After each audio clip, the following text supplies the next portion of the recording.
Doctor S के सिंह और आज हम डिस्कस कर रहे हैं अपने इम्पॉर्टेंट सीरीज़। जैसे मैंने स्टार्ट किया है, ये सीरीज़ आपके नीट तक रहेगा और ये सीरीज़ वाकई बहुत ही फ़ायदा देने वाला है। बिकॉज इस सीरीज़ में हम पूरा इम्पॉर्टेंट टॉपिक को देखते हैं, इम्पॉर्टेंट कंसेप्ट को समझते हैं और आपके नीट एग्ज़ाम में इस टॉपिक से क्वेश्चन आना तय ही रहता है। सो बिल्कुल ध्यान से देखिएगा और हर सीरीज़ को देखिए, क्योंकि ये सीरीज़ को देखने से मुझे लगता है कि आपके मार्क्स बहुत ही इम्प्रूव होंगे। सो चलिए स्टार्ट करते हैं। Biotechnology application in agriculture. So biotechnology का यूज़ जो होता है फूड प्रोडक्शन में काफ़ी ज़्यादा होता है। जो बायोटेक्नोलॉजी को यूज़ करके हम अपने फूड प्रोडक्शन इंक्रीज़ कर सकते हैं।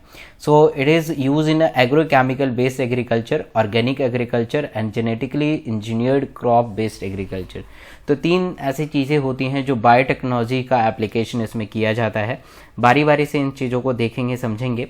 सबसे पहले हम बात करते हैं ग्रीन रेवोल्यूशन की। देखिए, ग्रीन रेवोल्यूशन नाम से ही पता चला, ग्रीन जो होता है खेतों में ग्रीनरी होती है, जो वीट और राइस के लिए बेसिकली ग्रीन रेवोल्यूशन हुआ था। Father of green revolution Norman Borlaug. ये पूरे वर्ल्ड में इन्होंने ग्रीन रेवोल्यूशन के बारे में बहुत सारे चीज़ बताया था, इसलिए इन्हें फादर ऑफ ग्रीन रेवोल्यूशन कहा गया है। और अगर इंडिया में हम बात करें कि father of green revolution in India में कौन है, तो दैट इज एम.एस. स्वामीनाथन। तो एम.एस. स्वामीनाथन ने इन्होंने भी बहुत सारा कुछ किया है ग्रीन रेवोल्यूशन में इंडिया के अंदर, तो इसलिए इन्हें father of green revolution in India consider करते हैं। ये नॉर्मली ब्रॉगलंग से काफ़ी क्वेश्चन आया हुआ है। तो this green revolution is mainly concern for the increase the semi dwarf variety of wheat and rice. बिल्कुल ये ध्यान में रखिएगा। आप यहाँ पे राइस का देख रहे हैं, तो सेमी ड्वार्फ कहने का मतलब है कि ज़्यादा बड़ा नहीं और ज़्यादा छोटा नहीं। ठीक है, अगर बहुत ज़्यादा बड़ा प्लांट हो जाएगा, प्लांट मतलब कि हमारा वीट और राइस, तो अगर एयर करेंट होगा, मतलब हवा बहुत तेज़ चलेगी, तो वो गिर जाएंगे और हमारे ग्रीन्स ख़राब हो जाएंगे। बहुत छोटा होगा तो क्या होगा कि उससे जो भूसा जिसे बोलते हैं वो नहीं मिल पाएगा और जो हमारे कैटल्स हैं वो खा नहीं पाएंगे।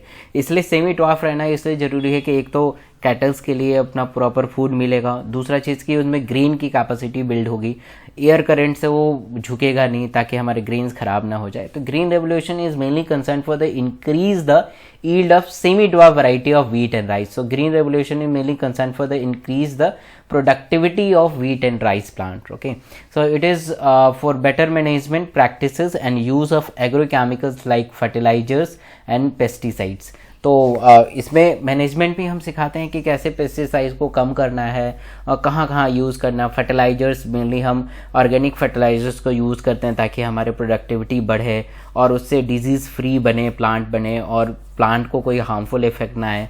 ग्रेन्स के अंदर कुछ भी फर्टिलाइजर्स की कंपोनेंट ना जाए, पेस्टिसाइड के कंपोनेंट ना जाए, क्योंकि अल्टीमेटली हम ग्रेन्स खाते हैं। तो अगर मान लीजिए कि ग्रेन्स में कुछ पेस्टिसाइड के केमिकल्स चले गए तो अल्टीमेटली हमें ही नुकसान पहुंचेगा। So concentration for the minimize the use of fertilizers and chemicals so that there are harmful effect on the environment and reduces. तो इसको हम लोग चाहते हैं कि इसकी कंसंट्रेशन को मिनिमाइज करें, रोकें, ताकि इसकी प्रोडक्टिविटी को बढ़ा सकें।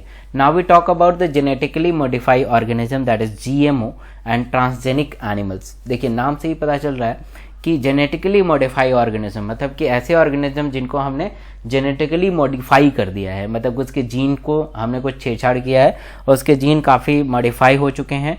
ठीक है, तो that is called genetically modified organism. और ट्रांसजेनिक ऑर्गेनिज्म के कहने का मतलब ये होता है कि ऐसे एनिमल्स जिनके अंदर डिफरेंट जीन है, डिफरेंट जीन हमने कहीं से डाला है, that is called transgenic animals.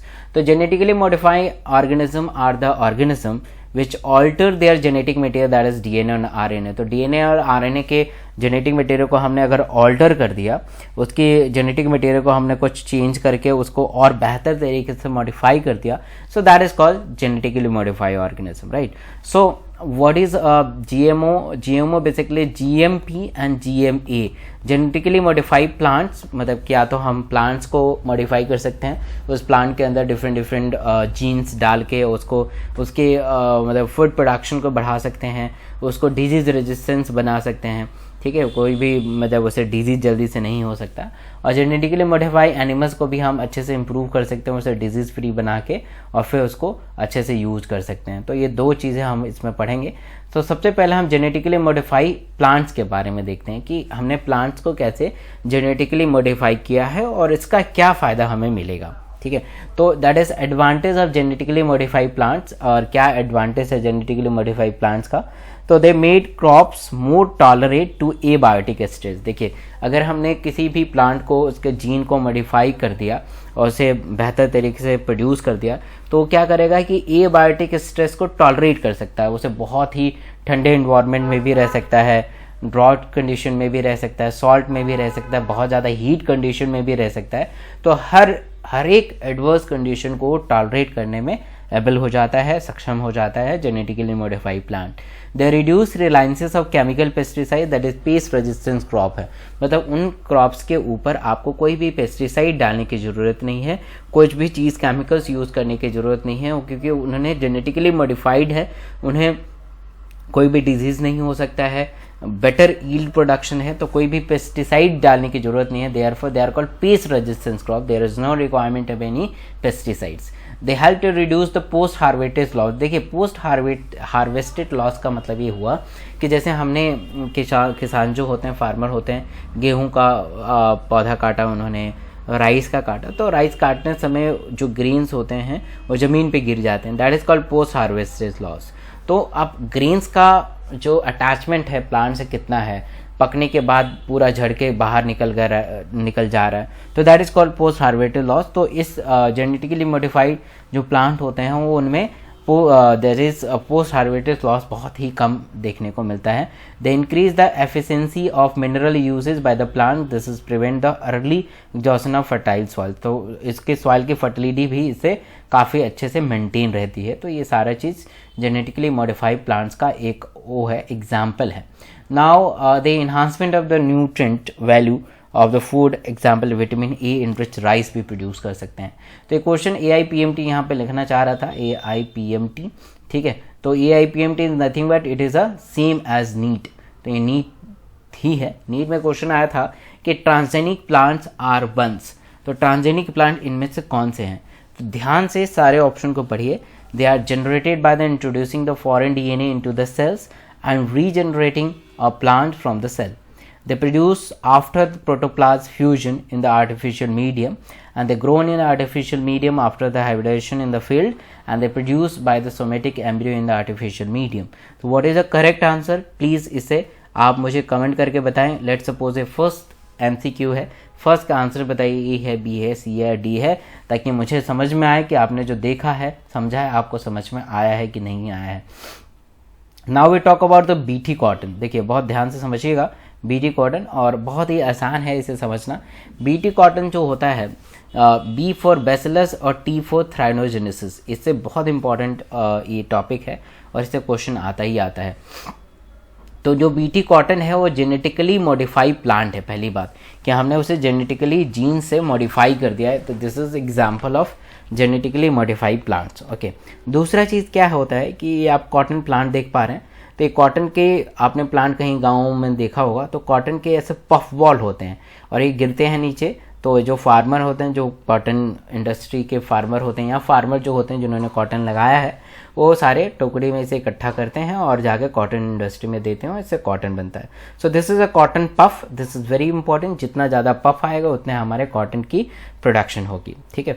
अब होता क्या था इसमें कि इसमें बहुत सारे बैक्टीरिया, वायरस, नेमेटोड बहुत सारे अंदर घुस जाते थे कॉटन वॉल, पफ वॉल के, और इसके अंदर आप देखेंगे तो बहुत सारा माइन्यूट थ्रेड्स होता है जिससे ही कॉटन बनता है। तो सारे थ्रेड को खा जाते हैं, तो खा जाएंगे तो कॉटन का यील्ड कम हो जाएगा, उससे जो प्रोडक्शन होना था वो कम हो जाएगा।